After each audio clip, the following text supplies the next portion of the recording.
কখনো, কখনো আমরা দেখি যে সন্তান নেই এরকম মেয়ে অথবা মহিলারা ব্রেস্টে সিক্রেশন হচ্ছে বা মিল্ক বেরোচ্ছে এরকম কমপ্লেইন নিয়ে আমাদের কাছে আসেন। এদের ক্ষেত্রে কখনো, কখনো ইনভেস্টিগেশন করাতে গিয়ে আমরা দেখি যে প্রোল্যাক্টিন হরমোনের লেভেল খুব বেশি পাওয়া যায়। প্রোল্যাক্টিন হরমোন যদি অনেক বেশি হয় তাহলে দুটো সিগনিফিক্যান্ট প্রবলেম হতে পারে। এক হচ্ছে পিরিয়ড অনেক দিন পিছিয়ে যাওয়া অথবা ব্রেস্টে মিল্ক বা মিল্কি হোয়াইট একটা সিক্রেশন আসা। এই ধরনের কমপ্লেইন যদি থাকে কখনোই নেগলেক্ট করবেন না। যত তাড়াতাড়ি সম্ভব ডাক্তারের কাছে আসুন।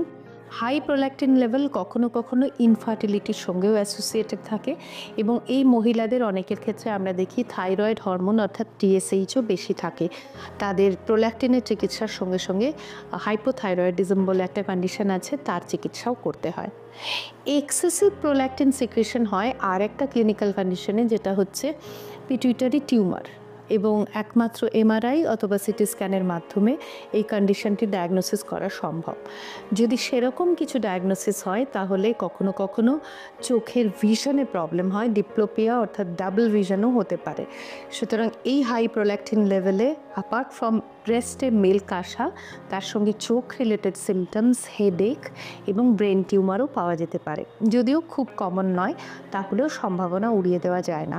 সেই জন্য এই ধরনের যে কোনো প্রবলেম হলে বা আপনার যদি প্রোল্যাক্টিন হরমোন বেশি থাকে সঙ্গে সঙ্গে ডাক্তারের পরামর্শ নিন। সাধারণত ওষুধের মাধ্যমেই এটা চিকিৎসা সম্ভব। সেরকম কোনো ইন্ট্রাক্রেনিয়াল প্রবলেম থাকলে তার সার্জিক্যাল ট্রিটমেন্টও প্রয়োজন হতে পারে।